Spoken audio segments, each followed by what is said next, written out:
Okay, I wanted to give you a sample of maybe a video that you could create showing some of the activities. So this could be part of your visual tool for your presentation. So I'm pretending that I'm looking at fine motor delays. So specifically, what activities would I do to support fine motor development? So first off, I'm looking at coloring as one activity. Now, we know that fine motors, it correlates with perceptual skill development as well. So I'm looking at eye-hand coordination, but I'm also looking at the muscles that are in my hand. So I've put up an activity where they're going to be coloring on the wall. I've put different colored papers because I want them to move into different shapes.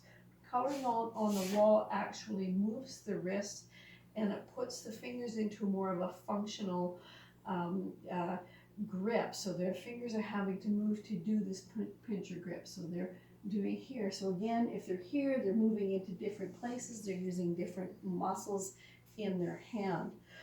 So if they don't have that pincher grip down pat, you can roll the crayons. If you don't have fat crayons, roll them into different kinds of materials. Adds a bit of a sensory piece to it as well. So it's sensory integration. This is just a brown crayon, green felt, green crayon, purple foam, purple crayon, and red felt, red crayon. So again, it gives them a bigger grip, something that they can use on the wall. So another thing I've got here is a tilt table, and again, it helps not only to stabilize the core, because if they're sitting down, they're closer to this, so they tend to be sitting up a little bit more. Plus, it changes the way their hand is working to extend that wrist and to work on the fine muscles that are in their hands and in each of their fingers. So again, so they just do it like that. So that's a coloring activity that I've got, nice, easy, should be something you can quickly do. And then I'm looking at beading snakes. We like to make snakes in our house because we do like snakes a lot.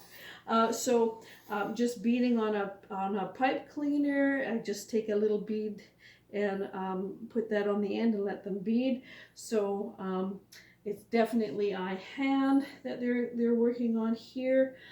There's lots of sensory pieces with this as well.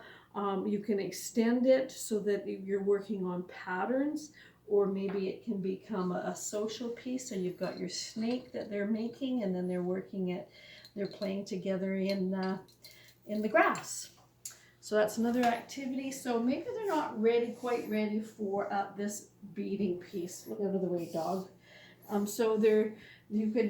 This is something really quick. I just put Play-Doh in a bowl, stuck a stick in it, and these here are napkin rings.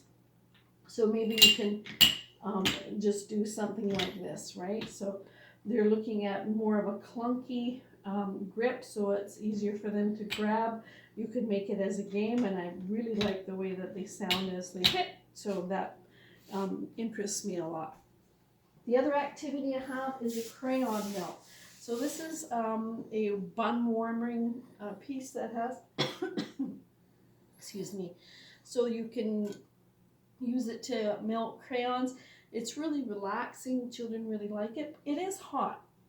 So what I like to do is give them something. I've just had a little wooden thing here, and they can use to hold it. So they're using their non-dominant hand to hold it, but hopefully they're crossing their midline as they're working their crayon. So it's helping with that, using a pincher grip. Nice and relaxing, very smooth, sensory integration. If you want to adapt it to make it bigger, these here I just made out of melting crayons, putting them in a cup, and they can move it this way. So these are just a few activities. This bread warmer I found at secondhand store. So it's been really popular with the kids. So anyways, that's just some of the fine motor activities that you can use, and I'm going to upload this to YouTube, and hopefully it'll give you some ideas. Thanks.